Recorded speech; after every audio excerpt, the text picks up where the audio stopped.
Aku tanam mindset kalau yang peserta yang lain tuh bukan sebagai lawan aku, tapi itu sebagai kawan aku.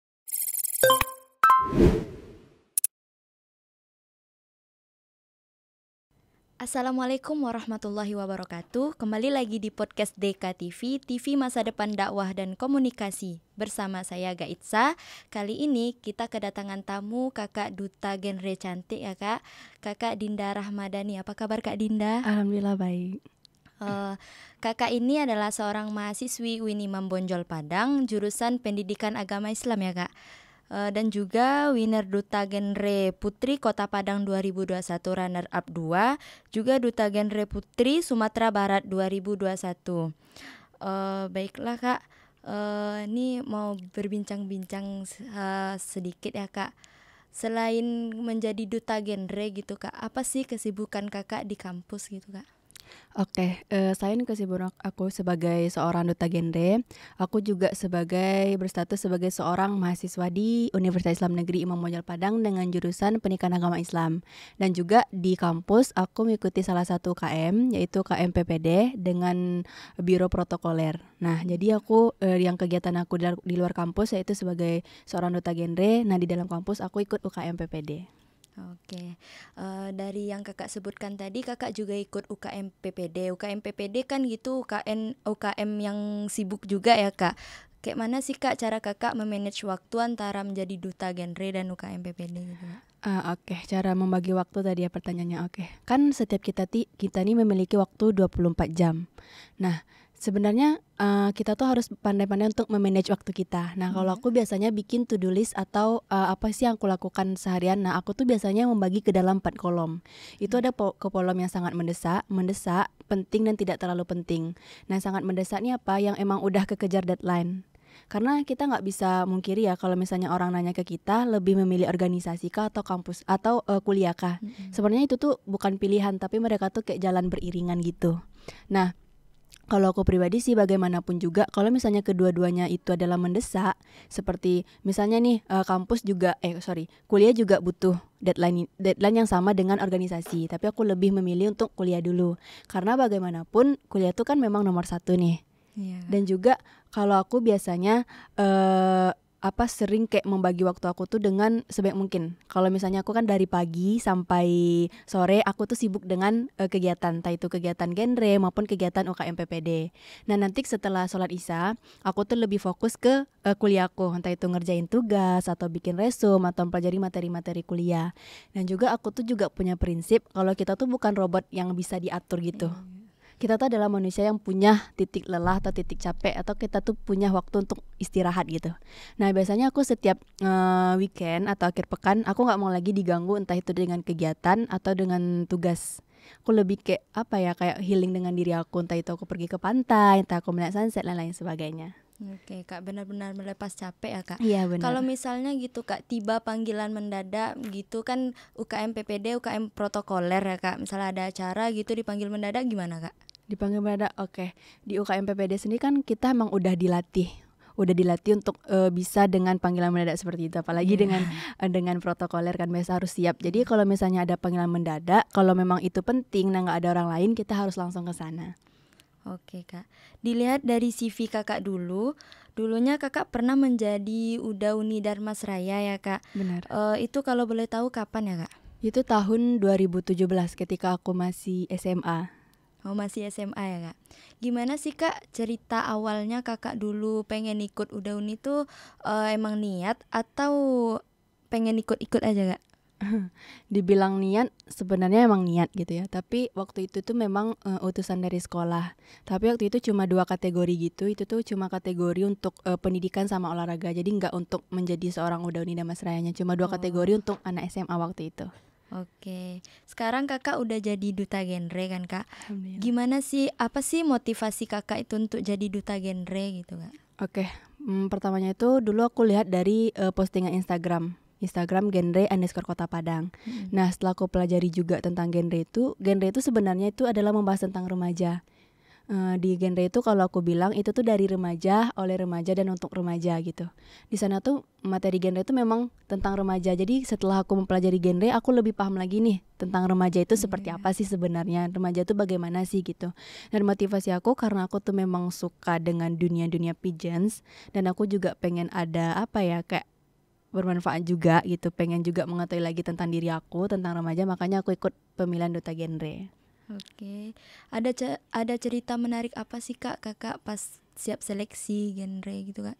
Oh, cerita menarik. Aku mau, kalau aku ceritain perjuangan aja dikit boleh gak sih? Boleh Kak. Oke. Dulu aku ikut pemilihan duta genre itu di akhir tahun 2020 itu buka pendaftaran dari genre Kota Padang.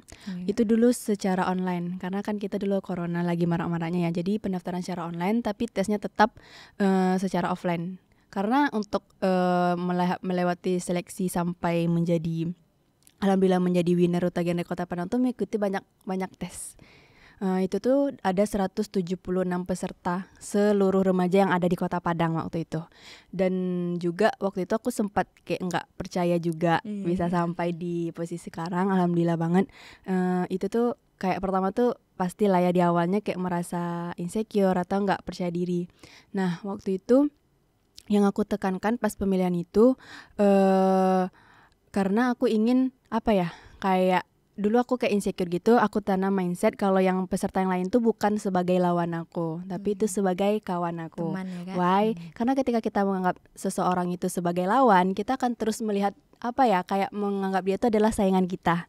Tapi setelah kita menganggap dia itu adalah sebagai kawan kita, itu tuh kayak apa ya, kayak kita bisa ngambil kelebihan-kelebihan yang ada di diri teman-teman kita gitu. Lanjut setelah itu alhamdulillah waktu itu pada bulan Februari itu dinobatkan sebagai winner duta genre Putri Kota Padang. Nah jujur itu tuh baru aku pencetus pertama dari UIN yang bisa sampai ke menjadi seorang winner perwakilan UIN di Kota Padang. Nah bulan April itu lanjut lagi di Sumatera Barat. Nah di Sumatera Barat nih yang perjuangannya I think is so hard gitu. Karena waktu itu aku lagi kuliah juga dengan SKS yang banyak juga, dan juga dengan mempersiapkan segala persiapan yang ada gitu. Itu agak berat juga waktu itu, tapi alhamdulillah semuanya dilewatkan. Dan alhamdulillah waktu itu di bulan April dinobatkan lagi menjadi runner up 2 duta genre Putri Sumatera Barat tahun 2021. Oke Kak, setelah diseleksi ya Kak, kemudian lulus, apa sih tantangan kakak jadi duta genre itu Kak? Tantangan yang berat gitu Kak? Oke, tantangan yang berat itu yang pertama, tantangan yang ada di dalam diri sendiri menurut aku pribadi. Why I speak like this? Karena tantangan yang harus diapain pertama itu adalah mampu untuk keluar dari zona nyaman kita. Keluar dari zona nyaman kita dan juga melawan segala hal-hal yang kita takutkan. Karena aku kalaupun dimanapun aku bilang tantangan terbesar itu adalah diri sendiri. Dan juga tantangannya apalagi ya, harus pandai-pandai membagi waktu. Jangan sampai karena sibuk kegiatan kita malah meninggalkan dunia perkuliahan. Iya, padahal kuliah tujuan utama ya Kak. Iya benar. Oke, harapan dan impian kakak setelah menjadi duta genre itu untuk para remaja apa sih Kak? Harapan aku pengen apa ya, lebih bermanfaat lagi untuk remaja, dan juga kayak lebih mengenal lagi diri aku, kayak lebih apa ya, menginspirasi juga, karena tagline dari genre itu sendiri itu setahun menjabat seumur hidup menginspirasi. Setidaknya aku bisa mengikuti tagline yang udah ada itu tersebut. Oke Kak, jadi alasan utama kakak menjadi duta genre ini apa sebenarnya Kak? Alasan utama aku apa ya, yang pertama mungkin untuk diri aku pribadi ya, pribadi aku kayak pengen cari pengalaman. Aku pengen mencari pengalaman, dan juga aku pengen mengembangkan soft skill aku, karena menurut aku pribadi di waktu muda inilah kita bisa memanfaatkan waktu kita dengan sebaik-baik mungkin gitu. Dan juga aku pengen apa ya, bermanfaat lagi untuk orang, karena kan sebaik-baiknya orang itu adalah yang bermanfaat bagi orang lain. Oke Kak, setelah menjadi duta genre, apa nih Kak beban amanah yang berat yang pastinya harus dilakukan ke depannya Kak? Beban amanah, sebenarnya aku udah mau lengser nih. Sebenarnya aku udah mau turun, udah lengser di akhir Februari nanti. Bebannya apa ya? Ya kita harus menjaga sikap, attitude, karena yang paling penting di genre itu sendiri bukan kecantikan atau apa, tapi yang paling penting itu adalah attitude kita. Gimana kita bicara, bagaimana kita bersikap. Nah itu tuh kayak ketika kita nggak mampu menjaga sikap kita, jangan sampai gitu. Bagaimanapun yang lebih penting dan lebih utama itu adalah attitude. Nah, sebelum kakak jadi duta genre itu pernah ada rasa insecure nggak kak? Aku bisa nggak sih jadi duta genre gitu? Aku bisa nggak menyesuaikan antara kuliah dengan jadi duta genre gitu kak? Oke. Untuk insecure itu aku pernah di insecure itu. Karena dulu aku ngerasa diri aku tuh nggak pantas banget. Aku nggak pantas karena titik terendah di diri aku tuh tahun 2019 sama 2020, di awal tahun 2020 gitu. Nah, gimana sih cara aku keluar dari rasa atau dari zona insecure aku itu? Karena itu juga ketika aku nemuin remaja-remaja, kalau kami di genre itu kan memang harus turun ke lapangan gitu kan, cari-cari remaja. Nah, cara aku untuk keluar dari insecure itu, yang pertama aku nerapin self love, mencintai diri aku. Aku menerima diri aku tuh apa adanya gitu. Karena menurut aku yang tahu diri kita tuh emang diri kita sendiri kan. Nah, biasanya aku sebelum tidur aku membagi kayak bikin tulisan. Itu tuh aku bagi dua. Itu hal yang berhasil aku lakukan dan hal yang tidak yang harus aku perbaiki, hal yang harus aku perbaiki. Misalnya nih, untuk aku apresiasi di kolom kanan. Aku bilangnya kolom kanan itu kayak kebaikan Nasar yang tadi aku tuh udah berhasil ngapain. Aku udah apa? Misalnya nih, biasanya aku bangun jam 6, tadi hari ini aku bangun jam 5. Atau kayak sekarang aku udah berhasil ngomong di podcast DKV gitu-gitu kan. Nah, kekurangannya apa? Misalnya tadi aku nggak senyum, tadi aku ada marahnya, tadi aku nggak ramah. Nah, nanti setelah kita tahu kan seharian tadi kita ngapain. Nah, dari kolom kanan nih atau kolom yang udah berhasil kita lakukan nih, kita kayak ngerasa bersyukur. Oh, ternyata seharian ini aku udah ngelakuin hal-hal bermanfaat kayak gini. Nah, nanti di kolom kiri itu kan hal-hal negatif yang kita punya atau hal-hal yang gagal kita apain. Nah, dari sana kita kayak ngadain evaluasi, perbaikan diri. Oh, nanti hari besoknya aku nggak boleh lagi kayak gini. Jadi makanya untuk menghilangi rasa insecure itu kita harus menerima diri kita apa adanya dan stop membandingkan diri kita dengan orang lain.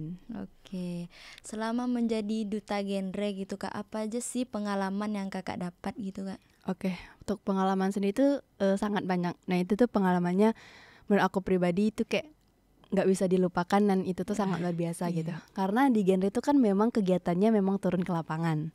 Kami turun ke lapangan, kami kayak cari remaja, entah itu remaja yang ada masalah ataupun kegiatan-kegiatan lainnya, kayak memperingati hari-hari penting atau hari-hari yang berkaitan dengan remaja.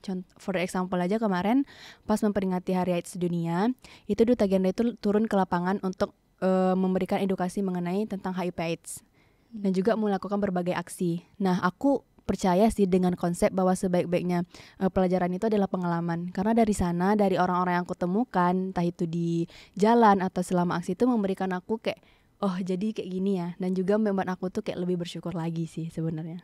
Oke kak, kalau boleh tahu sedikit ya kak, duta genre itu ngapain aja sih kak? Gitu. Oke, duta genre itu ngapain aja. Nah, kami itu memang kayak melakukan edukasi untuk remaja. Untuk menyiapkan remaja itu memiliki perencanaan. Seperti yang aku bilang tadi kan dari remaja, oleh remaja, dan untuk remaja. Dan juga di genre itu banyak materinya. Dia tuh ada materi juga, seperti kuliah ini juga ada materi. Materinya tuh bisa tentang kesehatan reproduksi remaja, tentang perundingan, tentang bullying. Pokoknya apapun masalah yang ada pada diri remaja itu akan dibahas di genre.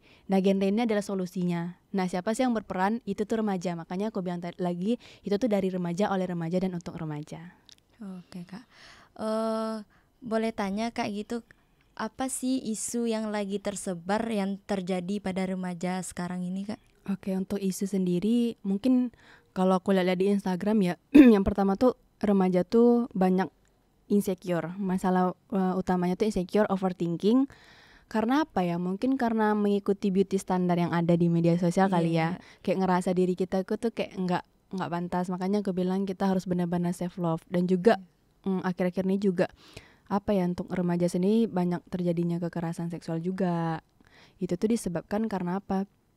Karena itu tuh disebabkan karena remaja tuh belum paham mengenai konsep tentang kesehatan reproduksi. Nah, di genre seni itu ada bahasan mengenai tentang kesehatan reproduksi itu sendiri. Bagaimana tanggapan kakak dengan remaja-remaja sekarang yang banyak insecure ya gitu kak? Gitu.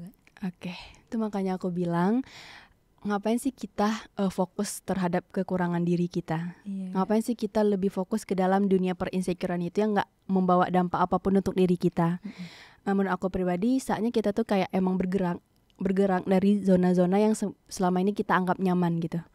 Keluar dari zona nyaman kita, Karena dari kita keluar dari zona nyaman kita itu sendiri, kita akan tahu bahwa diri kita itu siapa sih sebenarnya gitu. Makanya untuk aku para remaja tuh daripada kita kayak berkutat dalam ruangan insecure itu, lebih baik kita kayak cari banyak pengalaman. Karena kayak entah itu organisasi di dalam kampus maupun di luar kampus. Karena ketika kita udah menemukan organisasi, kita akan menemukan kenyamanan dalam diri kita. Ketika kita menemukan kegiatan yang memang kita suka. Dan juga menurut aku pribadi, kita tolong cari kegiatan yang bermanfaat. Nah, ketika kita menemukan lingkungan yang tepat, di sana kita akan menjadi orang yang bermanfaat gitu.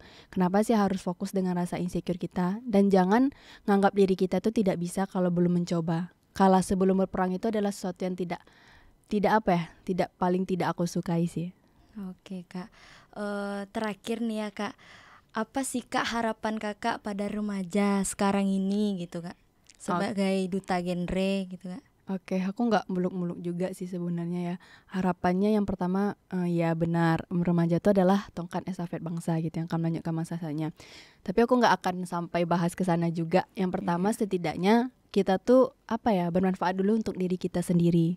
Itu dimulai dari lingkungan terkecil kita, yaitu keluarga. Kita bisa membuat keluarga kita bangga, baru orang lain gitu. Dan juga untuk remaja sendiri udah stop untuk ngelakuin hal-hal yang kayaknya nggak ada benefitnya, kayak nggak ada manfaatnya. Stop untuk fokus terhadap mematikan potensi kita gitu.